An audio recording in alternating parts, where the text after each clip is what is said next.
amis, bienvenue sur ma chaîne. Dans cette vidéo, nous allons découvrir l'île d'Ars, dans le golfe du Morbihan. Vous voulez toujours me suivre sur ma chaîne Laurent Collard et vol de drone? N'hésitez pas à vous abonner et de cliquer sur la petite cloche. Allez, on remercie. À bientôt.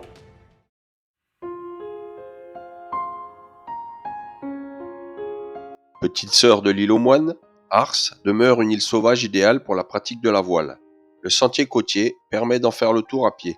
On profite de ses plages et criques pour se baigner non loin du bourg situé au centre.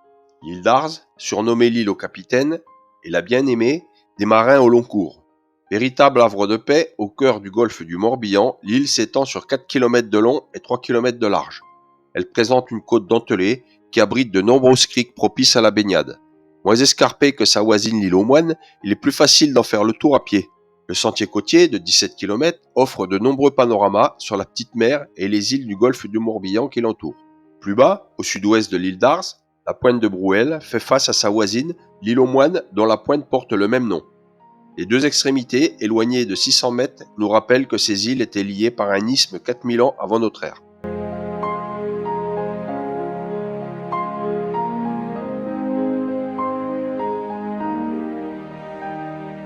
La plage de Brouel, exposée plein sud, elle bénéficie d'un environnement boisé agréable. Elle est accessible en vélo depuis le bourg.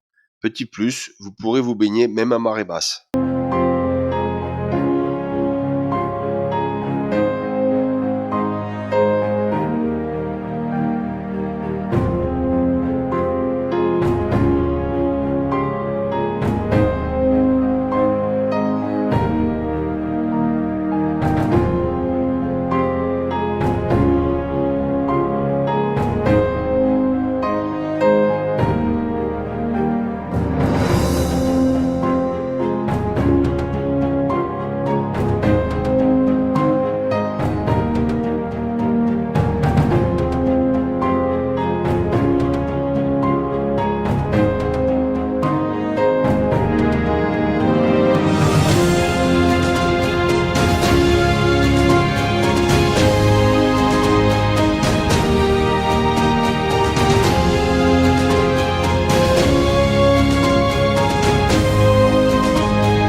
Un moulin à marée nécessite un site protégé des vents dominants pour que la digue ne subisse pas trop de travail de sable de la mer, mais aussi un plan de retenue et un marnage important pour le stockage des eaux.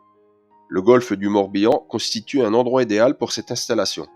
Construit au XVe siècle en moellon avec une toiture à deux pans, le petit moulin de Bernaud garde une digue empierrée convexe sur le côté mer, longue de 320 mètres, la plus grande des moulins à marée du golfe.